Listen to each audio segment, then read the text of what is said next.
자, 잠시 쉬었으니까 다시 시작하겠습니다. 23절부터 다시 해보겠습니다.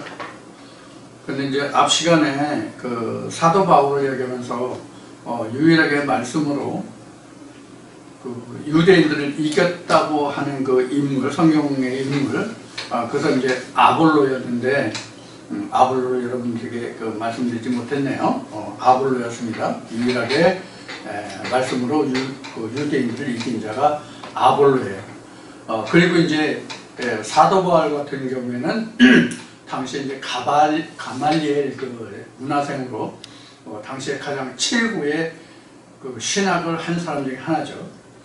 그래서 사도 바울 자신이 고백했던 것과 같이 당시에 사도 바울과 같은 그 위대한 인물이랄까, 성경적으로는요, 신학적으로는 그러한 인물이죠.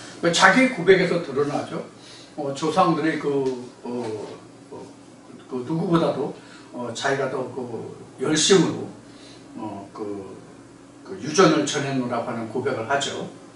그래서 이제 사도 바울이 다메섹 사건이 있은 후에야 비로소 이제 예수 그리스도를 증거하게 되는데, 당시에 이제 아볼로란다.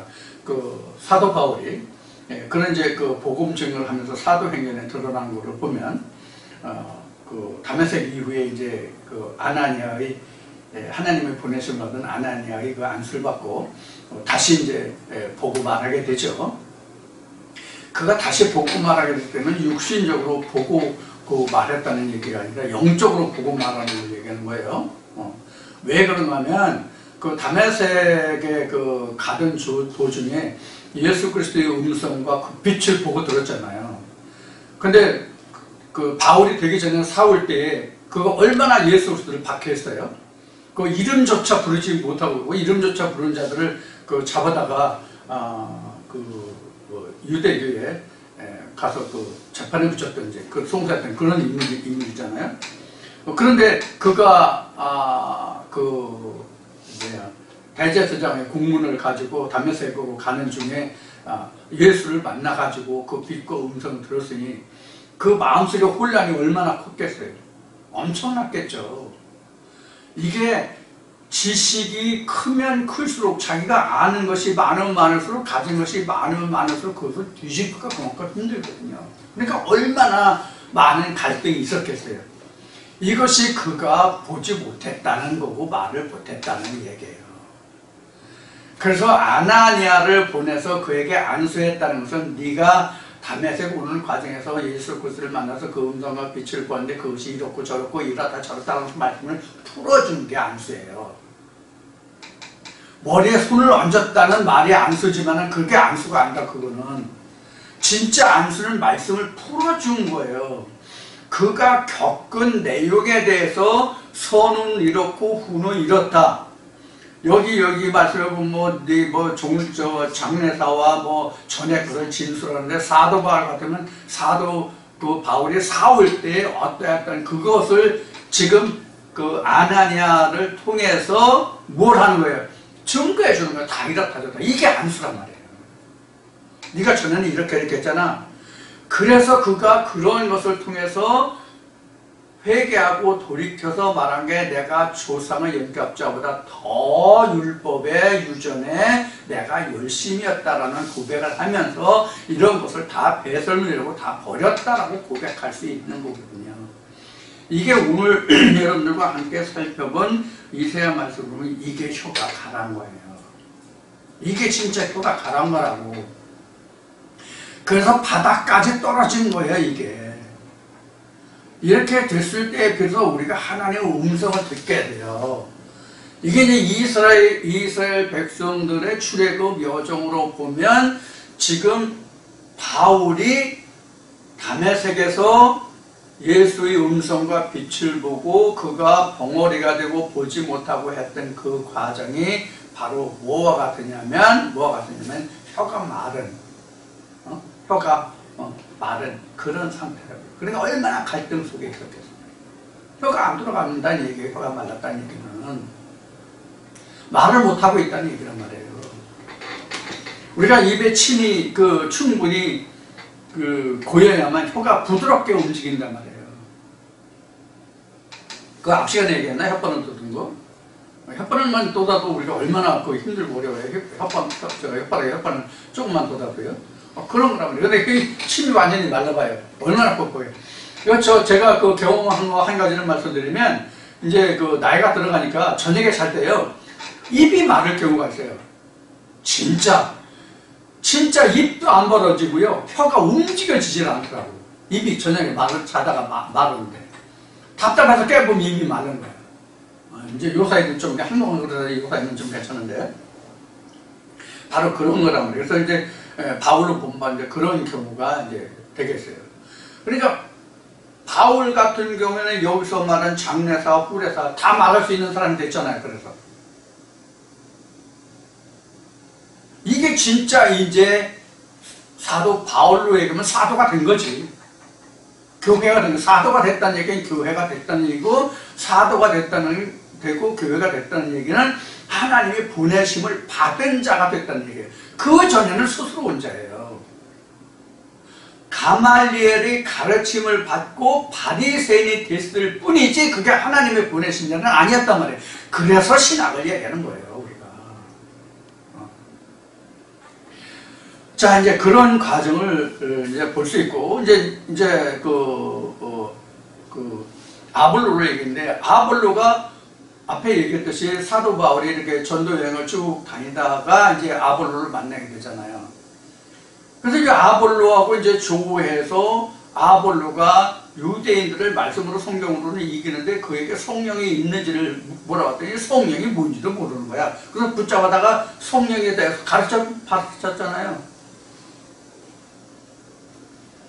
그러면 우리가 말씀의 능력에 아무리 말씀을 달달달달달 창세기에서 제가 흔히 하는 얘기로 창세기에서 요한계시록까지 토시 하나 틀리지 않고 다 암기해서 누구와 성경을 겨루어도 다 말을 해서 이길 수 있는 능력이 된다 할지라도 그 알맹이가 없으면 뭐예요? 바람에 넣는 척과 같은 거예요. 그러면 아볼로가 여기에 지금 장례사, 후례사 여기 나왔는데 그것을 진술할 수 있어요, 아볼로가? 표면적으로 말해도 그 알맹이를 꺼낼 수 있냐고? 없는 거잖아요. 그거 똑같은 거예요. 우리가 그런 상황이란 말이에요. 우리가 그런 상황이라는 것은 뭐냐면, 이렇게 하나님의 진솔한 말씀을 접하기 전을 우리가 선택을 했다는 얘기예요. 여러분들이 그렇다는 얘기가 아니라 저도 그랬단 말이에요. 똑같단 말이에요. 누구든지. 지금 신학의 아래에 신학의 가르침을 받고 있는 모든 자들이 그렇다고 지금. 그래서 2000년 전에도 예수가 이런 말을 했잖아요. 바리새인들을 통해서 이스라엘 백성들을 향해서 나로 인하여 실족하지 않는 자가 복이 있다고요. 그럼 예수를 인해서 복을 받은 자가 많습니까? 실족한 자가 많습니까? 사도 바울의 복음을 전도의 증거를 한 사도 행전을 바탕으로 한다면, 또 고린도전서가 이제 그 대표적이지만, 고린도전서를 보면 사도 바울이 이런 고백을 해요. 고린도교회에 예수 그리스도 인해서 복음에 들어간 사도들은 불과 500여 명이다, 이런 얘기예요. 그러니까 예수가 그렇게 하나님의 일을 열심히 했고 하나님 나라를 설파했고, 또 바울도 있었고, 전국에는 또 다른 선지자들도 있었잖아요. 예를 든다면 누구야, 사도행전에서 돌매를 맞고 죽은 자가 누구예요? 스데반 있잖아요. 스데반 같은 사람들도 사도 중에 한 사람이라고. 이런 사람들을 통해서 크게 작게 복음이 증거되고 있었잖아요. 그런데 그 사람들을 다 통틀어서 500여 명에 불과하다고 되어 있다고. 사도 바울은 그렇게 증거하고 있지만 넉넉 잡아서 1000명이라고 합시다. 그럼 이스라엘 백성들이 1000명뿐이 없었나요? 1000명이라 한다면 그래요. 1000명이라 한다면. 그러면 오늘날 우리가 교계를 바라보자고요. 세계는 그만두고 우리 한국만 바라보자고요. 지금도 그 지구촌에서 대한민국을 기독교가 성공한 나라, 기독교가 꽃핀 나라라고 바라보고 부럽게 생각하는지 모르겠지만 목회자들이 제가 그 40대 50대만 해도 그런 얘기를 들었거든요. 한국이 지구촌의 그 교회들에서 목회들에서 대한민국이 성공한 나라고 대한민국을 또 선망했던 그런 얘기를 많이 들었거든요. 지금은 어떤지 모르겠지만. 그럼 대한민국을 보면은 지금 뭐 1000만이니 1200만이니 하는 지 벌써 몇십 년 됐어요. 제가 알기로만 해도 한 20년 30년 됐단 말이에요. 그 얘기를 들은 지가. 그럼 지금도 그냥 발에 묶여서 1200만, 1000만에서 1200만 그냥 계속 있을까요? 아니요. 실제로는 지금 6, 700만 될까 말까 그럴 것 같아요. 내 생각에. 절반 이하로 또 떨어졌어요. 대형교회는 그래도 사람들이 모여있지만 소형교회들은 점점 더 적어지고 노령화됐다고 고령화됐다고 지금. 젊은 세대들이 없어. 비전이 없어. 비전이 없어. 인생의 세대도 올드 제너레이션이 됐고 따라서 말씀도 올드 제너레이션이 됐다고. 뉴 제너레이션이 없다고. 새로운 세대가 없다고 말씀이죠.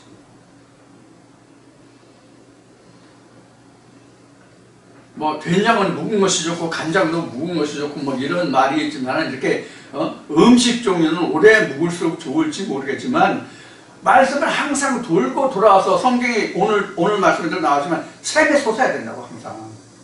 스프링 워터가 돼야 된다고. 스프링 워터가 된다는 뜻은 무슨 얘기와 같은 거냐면 물이 고이면 어떻게 돼요? 썩잖아요. 그게 그렇지 않고 썩지 않고 항상 생수가 된다는 것이 스프링 워터예요. 스프링이 봄이라는 말이 있고 요수라는 말이 있다는 얘기를 했는데 그 봄이라는 얘기는 새로 용소 넘치는 새로 싹이 돋아나는 땅에서 땅 속에서 새로운 싹이 비집고 올라오는 그런 의미가 들어있는 것이 스프링이거든요. 튀어나온다는 용수철이 어때요? 눌렸다가 다시 튀어나오잖아요. 그런 의미가 들어있는 것이 저는 스프링 곰이라는 의미로 알고 있어요. 그래서 우물도 그래서 샘도 스프링이에요. 그래서 그냥 고여있는 장치에 용수철이 눌려있으면 눌려있는 그 상태로 그냥 있는 게 아니라 계속 펄쩍펄쩍 뛴다고요. 솟아올라. 그 우물, 샘물 보면 이렇게 뽀글뽀글 물이 올라오는 걸 보신 적이 있는지 모르겠는데 바로 그런 거란 말이에요. 성경이 그러게 된다. 항상 자기 안에서 말씀이 역사돼야 된다는 뜻이 바로 샘물이에요. 그래서 이제 23절에 보면 신됨을 우리가 알리라 또 복을 내리든지 화를 내리라 이게 우리가 함께 보고 놀라라 이랬는데 이 복과 저주가 신학적으로는 인생이 사는 동안 잘 먹고 잘 살고 뭐 만사 형통 이런 것을 복이라고 하고 그게 안 되면 저주라고 생각하고 화라고 생각하거든요. 복과 화 나왔잖아요. 그런 걸 복과 저주 이렇게 말하지만 성경에서 말하는 복과 화는 영생과 영벌이 복과 화예요. 영생과 영벌이 복과 화라고. 그래서 우리가 인생은 뭐가 같냐면 사인웨이버 같아요. 인생은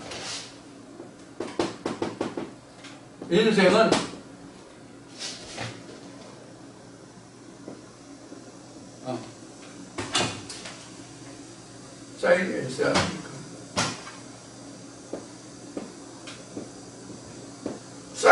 사인웨이브가 뭐냐면 시간이 이렇게 흘러가요.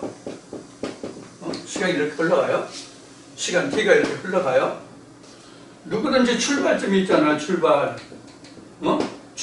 즉 출생 있잖아요. 그러면 항상 이렇게 좋은 날만 이렇게 있습니까? 아니면 일정하게 항상 좋은 날이 이렇게 있습니까? 이렇게 인생이 만약에 이렇다 하면 이게 진짜 재미가 있을까요? 이게 사는 걸까요? 이걸 죽은 거예요. 항상 일정하다는 죽은 거예요. 어떤 의미냐면 좋은 감정도 없고 나쁜 감정도 없고 이런 상태가 바로 이런 거예요. 수평으로 가는 거. 근데 인생은 그렇지 않단 말이에요.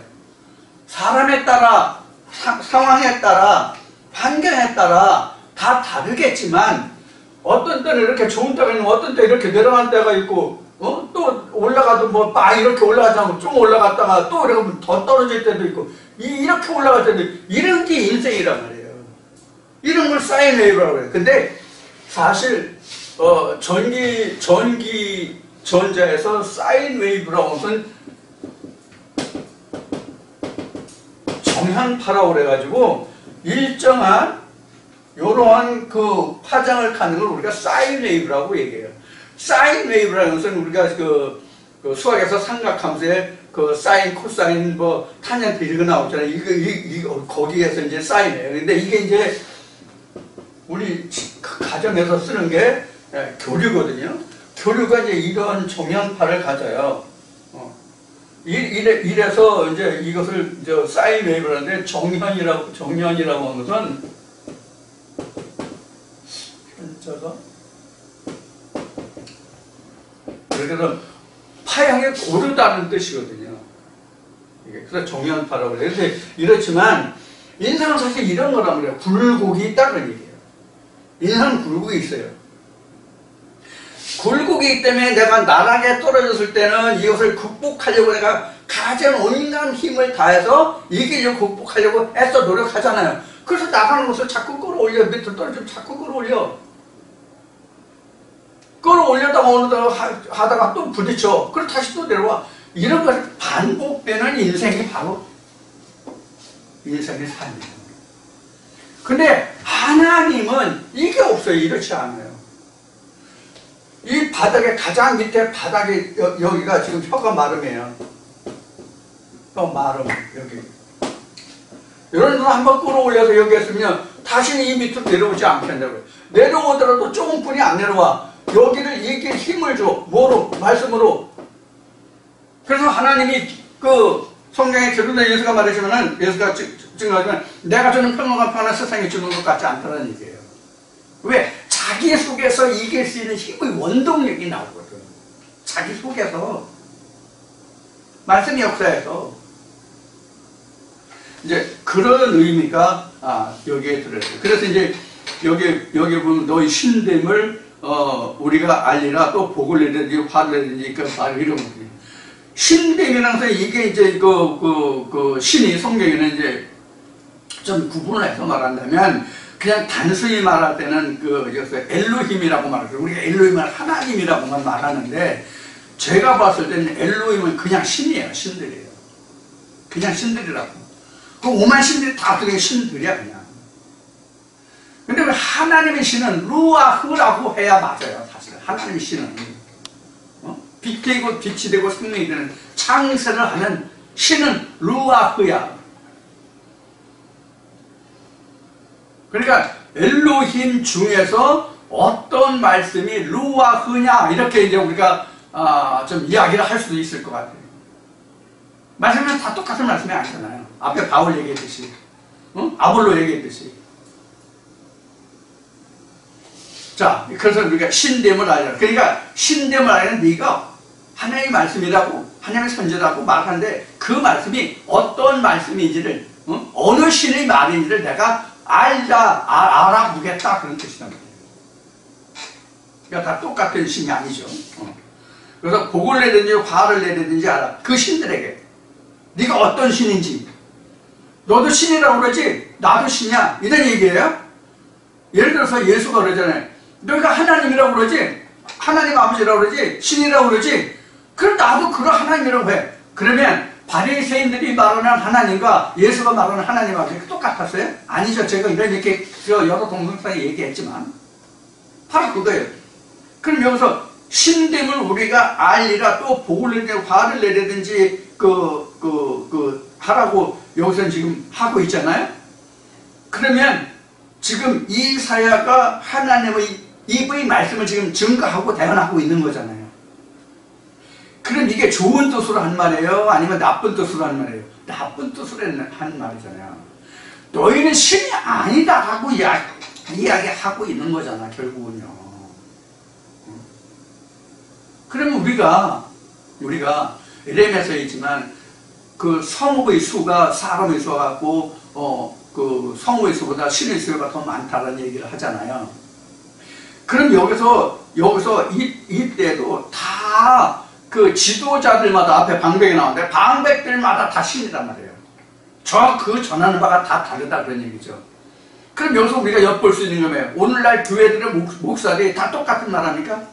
성경을 봉독하고 똑같은 말씀, 똑같은 성경, 똑같은 장초를 봉독하고 10명, 100명의 목사인데 그 말씀을 증거하라고 그러면 다 똑같이 합니까? 물론 예화라든가 그 설명하는 기법은 여러 가지로 말할 수 있어요. 그런데 그 핵심 내용은 안 그렇잖아. 똑같잖아, 누구든지. 그래야 그게 한 입이란 말이에요. 한 신이란 말이에요. 에베소 4장에 기록한 것 같이. 하나님 예수 성령도 하나란 말이에요. 그러다가 설명을 돕기 위해 예화는 다를 수 있지만 본질은 하나란 말이에요. 당 대표는 본질이 같다 그러니까 본질이 같은 거고 그 내용이 다른 거고 무슨 상관이에요. 이렇게 그 멍청한 참 말 같지도 않은 말을 하는데 국어도 몰라가지고 본질이 같다면 사안이 가까이일지라도 본질이 같다면 다 같은 거란 말이에요. 이런 정신 나간 정치들도 있듯이 이 기독교에서도 종교계에서도 마찬가지란 말이에요. 자, 이 정도 하고요. 그래서 24절 보면 과연 너희는 아무것도 아니며 너희 일은 허망하며 너희를 택한 자는 가증한 자다. 이렇게 가증하다 이렇게 되죠. 가증한 자가 아니라 가증 아니라 이렇게. 그러니까 너희들이 지금 그 전우사죠. 장례사하고 후레사니까 전우이죠. 전우사를 얘기하고 그것을 진술하지 못하고 그걸 변론하면 너희 신은 그거 다 헛거다 그런 얘기란 말이에요. 그럼 우리가 그동안 그런 그 신앙생활을 해왔잖아요. 우리가 이 말씀을 접하기 전에 이 말씀을 대하기 전에는 우리가 그렇게 알았잖아요. 응? 목사가 단에서 이렇게 하면 그런가 보다 이렇게 알았지. 그것을 우리가 세세히 나눴지. 앞뒤를 가려서 전후 사정을 우리가 비교 분석해서 그것을 확인해 볼 수 있는 어떤 툴 그런 말씀이 있었냐 기법이 없었잖아요. 그런 것을 얘기하는 거예요. 지금은 여러분들이 어떻게 생각하실지 모르겠지만 자, 그런 뜻이 지금 24절에 기록된 거예요. 그래서 그 너희를 택한 자는 그러니까 너희에게 지금 말씀을 전하고 있는 자는 그런 뜻이 되겠죠. 너희를 택한 자는이니까 그 자는 다 헛거다 이런 얘기를 한 거죠. 그럼 여기서 우리가 한 가지만 더 들여다 본다면 지금 이사야가 지금 이 말을 하고 있는데 증거하고 있는데 이 말을 듣는 자가 누구예요? 지금 유다 백성들이잖아요. 그러니까 현재 유다 백성 너희들 앞에서 이렇다 저렇다 하는 사람들이 이렇다는 얘기예요. 그러니까 그 사람들이 증거하는 바는 틀리고 이사야 입에서 나오는 이 말씀이 옳다라는 것을 이야기하고 있는 거예요. 너희들 지금 이스라엘의 지도자 그 방백들이 하는 말은 이렇다 저렇다 하는데 그들의 신됨을 너희가 알아봐라. 맞나 틀리나 장례사로 후레사로 얘기해보라 그러라. 못하잖아. 그거 다 헛거다. 가능한 것이다. 이런 얘기예요. 그러니까 여러분들도 잘 생각하세요. 어떤 말씀을 들어야 내가 진짜 하나님의 음성을 듣는 것인가를 하는 것인가를 잘 생각하시라고. 그 다음에 25절 보겠습니다. 내가 한 사람을 일으켜 북방에서 오게 하며 내 이름을 부르는 자를 해 돋는 것으로 오게 하였나니 그가 이르러 방백들을 여기 방백들 나오네. 방백들을 해산물같이 토기장에 진흙을 밟은 같이 밟을 것이니 이렇게 얘기해요. 밟을 것이는 밟는다는 얘기죠. 해산물은 그 건축자가 그 다음에 그 진흙을 밟으면 토기장이가 그릇을 만들려고 그래서 천에 쓰는 그 뒤에 쓰는 그런 뭐 이런 말씀이 나오죠. 마서에 이런 것이고 그래서 여기서 북방이라는 것은 실제 우리가 세상을 살면서 말하는 동서남북 이 방위의 그 북쪽을 얘기하는 거다. 북쪽은 하나님께 감춰졌다, 드러나지 않았다의 의미가 북방이에요. 여기서는 그렇게 이제 해석하시면 돼요. 북방이면 그런 의미가 됐어요. 그러니까 우리가 알지 못하는 그런 곳에서 그런 뜻이 되는 거예요. 그러니까 감춰진 것이죠. 그래서 모세가 출애굽기에 보면은 하나님이 계신 흑암으로 들어갔다, 암흑으로 들어갔다 이런 말을 하잖아요. 이게 북방이에요. 가려진 공처럼. 그러면 여기서 모세가 하나님이 계신 암흑으로 들어갔다면 실제 하나님의 암흑이에요? 아니야, 하나님의 빛이에요. 모세에게 하나님의 암흑이에요. 그러니까 모세에게 아직 드러나지 않은 하나님의 그 암흑이라고. 그것이 이제 암흑에 가려지면, 즉 하나님의 실체를 모세가 깨닫고 알게 되면 뭐가 돼요? 빛이 되는 거지. 동방이 되는 거지, 이제. 이런 거예요. 그리고 우리는 다 지금 어디냐면 하나님이 우리에게 암흑이라고 생각하시면 돼요. 하나님의 암흑이라고. 내게 아직 드러난 존재가 아니야. 하나님 자체 속성이 암흑이라는 얘기가 아니라 각자에게 하나님의 암흑 상태, 즉 드러나지 않은 상태, 모르는 상태라는 얘기예요. 그런 곳에서 하나님이 나온다는 얘기예요. 우리 그런 곳에서 하나님이 나와. 하나님이 드러난다는 얘기예요. 말씀이 깨달아진다는 얘기예요. 알지 못하던 말씀에서. 그런 얘기가 지금 북방에서입니다. 그리고 이렇게 드러나면 그게 해돋는 곳이에요. 드러나면 북방에 있던 하나님의 말씀이 깨달아지고 거기에서 빛의 말씀으로 루와 흐로 나오면 그게 내게 빛이 되고 그게 첫날의 역사가 되는 거예요. 그러니까 모든 말씀이다. 첫날에 한 번만 있는 게 아니라고 창세기 때도 말씀드렸어요. 모든 말씀이 암흑에 있다가 깨달아지면 그게 빛으로 오는 거고, 암흑에 있다가 빛으로 오는 거고 그런 거예요. 그럼 북방에서 그거 드러나면 그게 동방이 되는 거예요. 그런 의미로 이 말씀을 이해하시면 됩니다.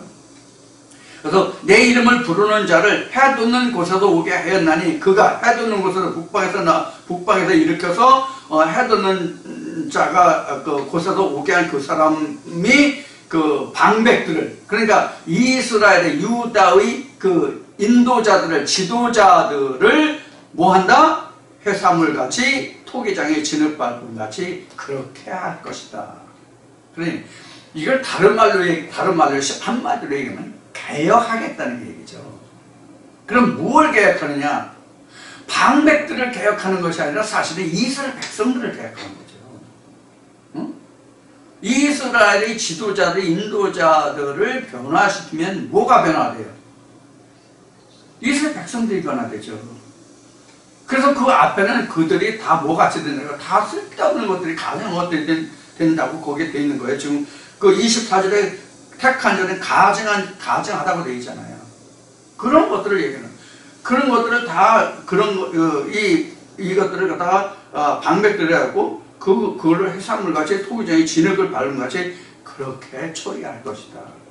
그러니까 개벽을 할 것이다, 그런 얘기예요. 그거와 같이 이제 한마디로 얘기하면 그렇게 표현할 수 있겠어요. 그 다음에 26절에 누가 처음부터 이 일을 우리에게 구하여 알게 하냐. 이 처음이 바로 롯이 처음 시작을 얘기하는 거예요. 그 우두머리 시작을. 누가 이것을 했느냐, 이제 그런 의미예요. 누가 처음부터가 우리가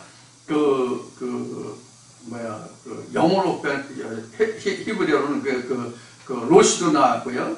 베레시트도 나왔고, 이게 태초거든요.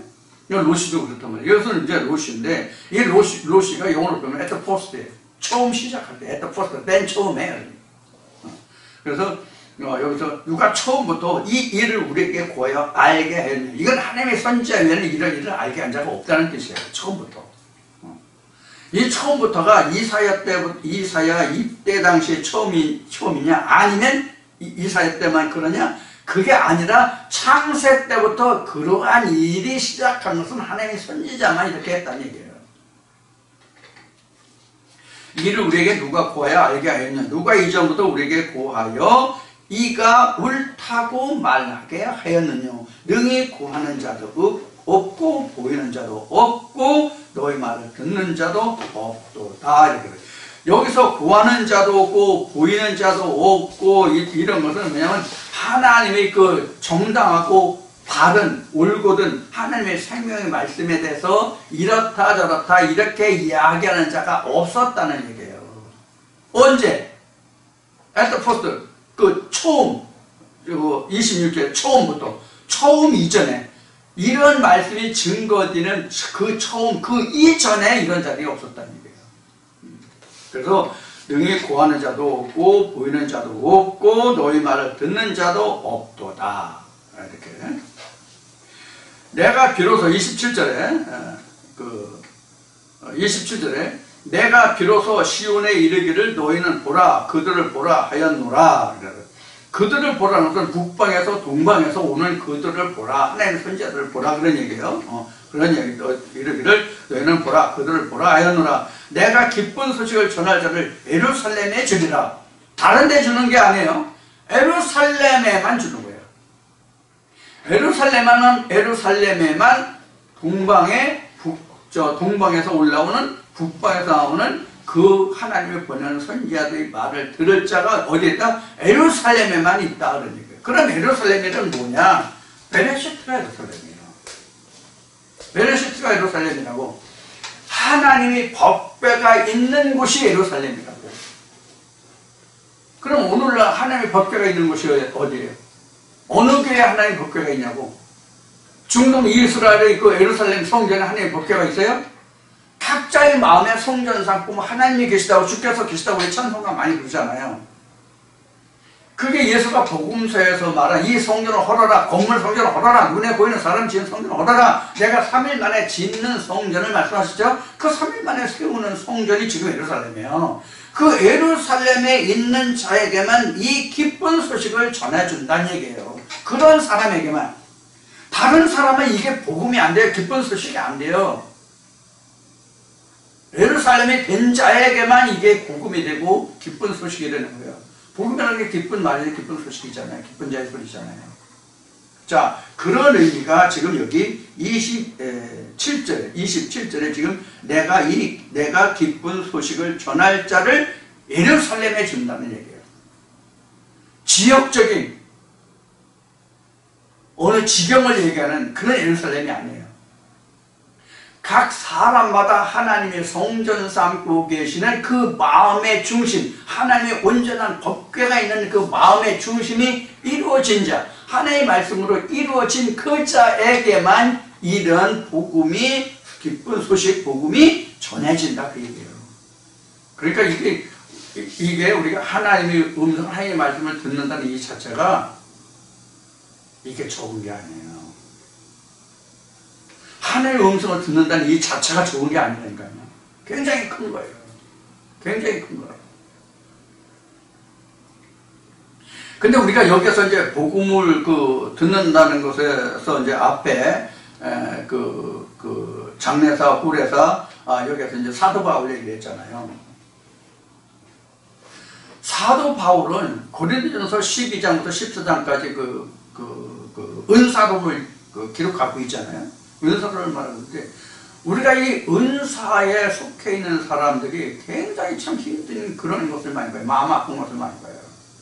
왜 그런가 하면 그 은사도 하나님이 주신 것인데 이게 모르냐 그러냐 틀렸냐 뭐 이건 안 되냐 이런 얘기를 하거든요. 안 된다 틀린다 하나님이 주신 것이 아니다라는 것이 아니라 거기에서 벗어나라는 거예요. 왜 그럼 벗어나야 되느냐? 바울이 고린도 12장 마지막 절에 이렇게 기록해요. 너는 이보다 더 좋은 것을 보라. 하나님이 더 좋은 것으로 주신다고 되어 있잖아요. 그럼 더 좋은 게 뭐예요? 하나님을 깊이 아는, 하나님을 아는 지식이에요. 바울이 고백한 것 같이 예수 그리스도를 아는 것보다 더 고상한 지식이 없다 그랬잖아요. 그럼 예수 그리스도가 우리가 예수 그리스도 내게 뭐 그동안 주신 뭐 어떤 감동, 감화, 뭐 어떤 신비적인 체험, 이것이 예수 그리스도예요? 아니에요. 그게 예수 그리스도가 아니에요. 성경 속에 감춰진 모든 비밀들이 예수란 말이에요. 그걸 더 깊이 알라는 얘기예요. 바울이 증거했듯이 하나님이 우리에게 은사를 주시는 하나님의 신의 역사를 하나님이 살아계심을 우리에게 알게 하는 인문? 그거 같은 거예요.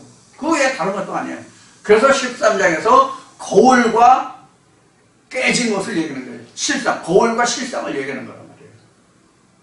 우리가 모든 체험 이것은 거울이에요. 실상 아니라고. 실상은 그림자라고. 그래서 이런 얘기를 했죠. 거울은 나를 보는 거고 거울이 깨지면 상대방을 보는 거다. 얼굴과 얼굴을 마주 본다고 돼 있잖아. 누구의 얼굴이에요? 얼굴과 얼굴 마주 보면 내 얼굴과 예수 그리스도의 얼굴을 본다는 얘기거든요. 하나님 실상을 본다는 얘기거든요. 거울은 자기 모습이에요.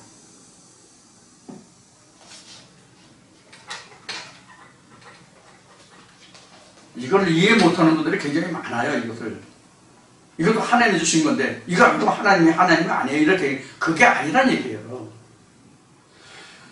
자, 좀 새겨 들어주셨으면 좋겠고요.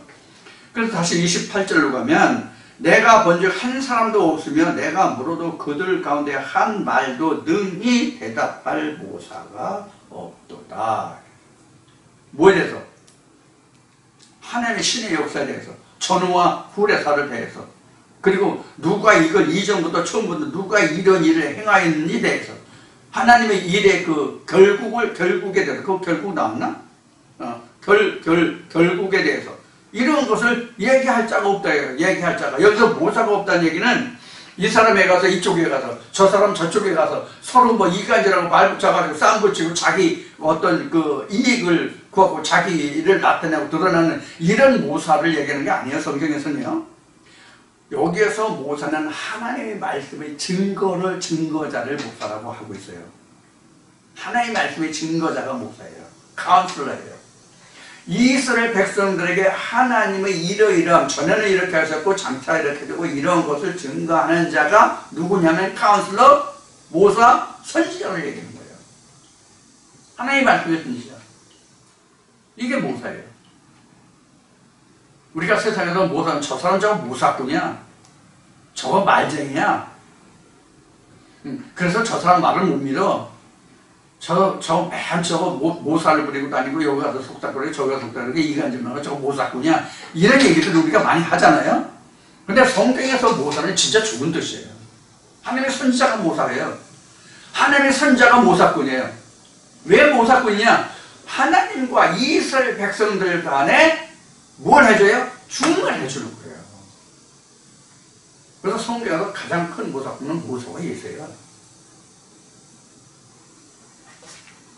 자, 그래서 이제 모사가 바로 이제 그런 의미가 있다는 것을 여러분들께 말씀을 드리고요. 그 다음에 29절 과연 그들의 모든 행사는 공허하며 허무하며 그들의 부어 만든 우상은 바라며 허탄한 것뿐이더라 이렇게 되어 있어요. 그럼 여기서 지금 부어 만든 우상이라고 되어 있잖아요. 부어 만든 우상은 그럼 뭘 부어 만들었느냐? 저 같은 경우에 부어 만든 우상이라고 하니까 이런 생각을 많이 했어요. 절에 가면 부처가 있고, 그 다음에 일반 세상 우리나라 같은 경우는 뭐라고 그러지? 그걸 보고 정승이라고 하나? 장승이지 정승은 일시조선 때 관리들을 정승이라고 하고, 장승은 나무를 깎아가지고 대장군, 지하여장군 해가지고 이제 마을마다 마을 수호신이라고 이제 해서 붙인 게 지금은 이제 그런 거 없어요. 저희 어릴 때만 좀 그런 거 많이 하는데 성황당도 제가 어렸을 때 많이 있었고요. 그런 것들이 이제 우리가 우상이라고 얘기하고 또 우리나라 같은 경우는 단군상일 때 우상이라고 이제 이렇게 있는데 그게 우상이 아니라 성경에서 말하는 우상은 지금 이사야 41장에서 다루고 있는 말씀 같이 하나님의 일에 대해서 전에 있었던 일과 후에 될 일과 그 결과를 알지 못하고 하나님 하는 자들이 우상이에요. 그럼 그들이 어떻게 만들어져요? 많은 말씀을 추려서 거기에서 좋은 말씀들을 간추려서 핵심되는 말씀들을 가르치잖아요. 그래서 목사를 만들잖아요. 그게 바로 금이에요. 금을 입히고 은을 입히고 먹줄을 져서 줄을 튕겨서 정교하게 깎고 다른 그가 그런 뜻이란 말이에요. 그래서 여기에서 지금 부어 만들었다고 하는 것이 무엇을 보냐? 말씀을 보여. 말씀을 정교한 말씀을. 이게 이제 신학에서는 조직신학이라고도 하고 교의학이라고도 하는 이 과목을 통해서 성경을 정교하게 다듬어요. 이래서 신론, 하나님 이제 신론이 이제 하나님에 관해서예요. 하나님. 그 다음에 죄론, 구원론, 이런 거. 이래서 정교하게 이렇게 성경은 이렇고 이런데 뭐다 이렇게 하는 게 이제 조직신학에서 하는 거예요. 근데 신학에서 그 공부하는 걸 보면 사실 조직신학 외에는 사실 별로 다를 게 없어요. 그럼 조직신학을 여기에서 그 이사야가 그 말한 것 같이 여기서 좀 부호 만들었다고 그랬잖아요. 부호 만든 것이 아니라 스스로 나오는 거예요. 하나님 말씀은. 무슨 얘기냐면 창조물이 아니다는 얘기예요. 스스로 나온다는 얘기는 창조물이다. 그런 창조물이다는 얘기예요. 지어진 게 아니라 요 부호 만들었다는 얘기는 지어졌다는 얘기예요. 인위적으로 되었다는 얘기거든요. 근데 하나님의 선지자는 지금 여기 앞에서 25절인가? 25절에 그 나온 것 같이 북방에서 동방에서 해도는 곳에서 동방에서 나오는 것이란 말이에요. 만들어지는 것이 아니라. 무슨 의미인지 여러분 이해가 되시나요?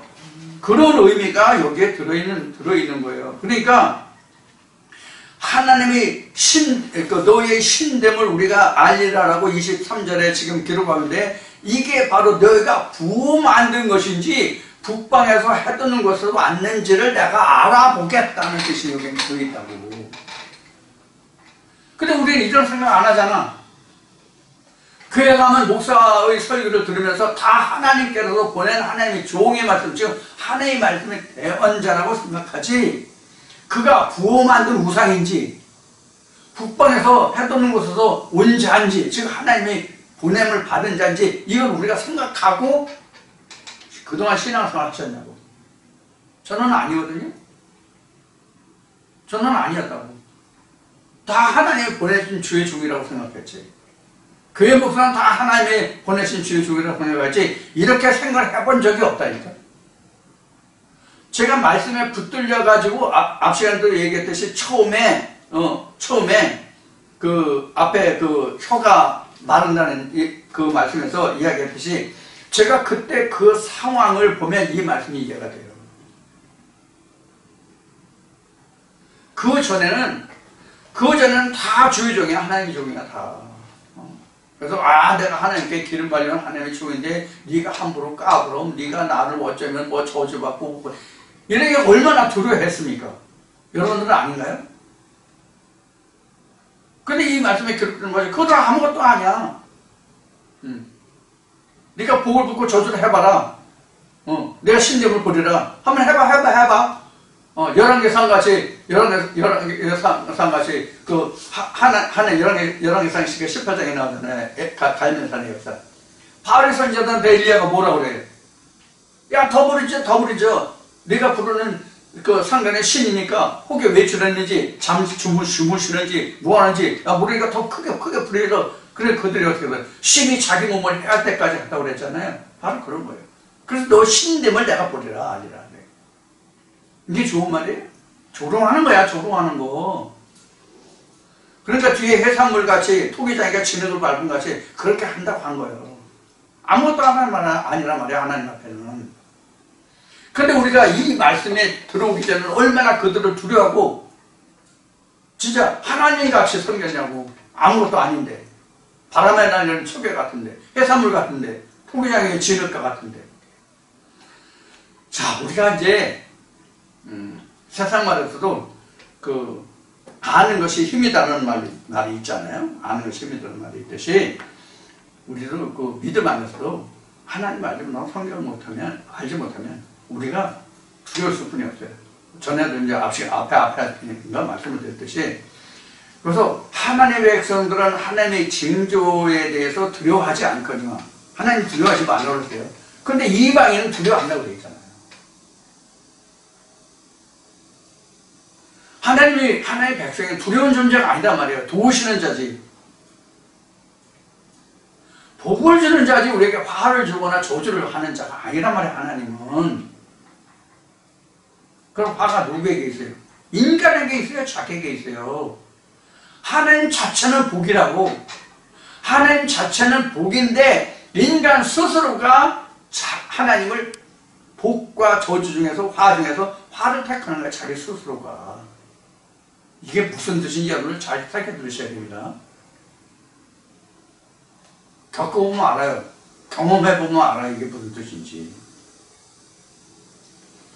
자, 이렇게 해서 이제 이사야 41장에 맞춰지는데, 이사야 41장에서 우리가 4시간에 걸쳐서 했는데요. 이사야 41장에 우리가 마음에 새겨질 게 상당히 많습니다. 근데 아쉬운 것은 보시는 분들이 그렇게 많지 않아요. 이게 안타까워요. 어느 말씀은 내게 보탬이 되고 유익이 되고 피가 되고 살이 되는 찌개백반이고, 어느 말씀은 그냥 뭐 먹다 남은 찌꺼기같이 버리는 말씀이 없거든요. 성경에는 바울이 얘기했듯이 예만 있고 아니라는 것이 없다고 그랬잖아요.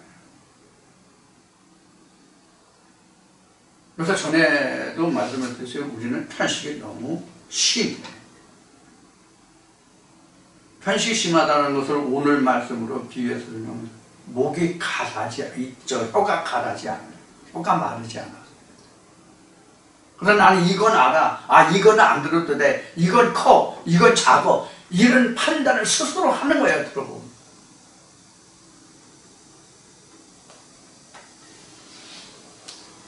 이것이 굉장히 위험한 거예요. 굉장히 위험하다고요. 우리 신앙적으로. 그래서 여러분들에게 그 당부를 드리는 것은 이런 그 편식을 하지 말고 좀 심한 표현은 그냥 무조건 들으세요. 무조건 들으시고 그 안에서 내가 영적으로 내가 승화시키고 캐내서 어떤 것을 내가 보화로 삼을 거냐만 남은 거지.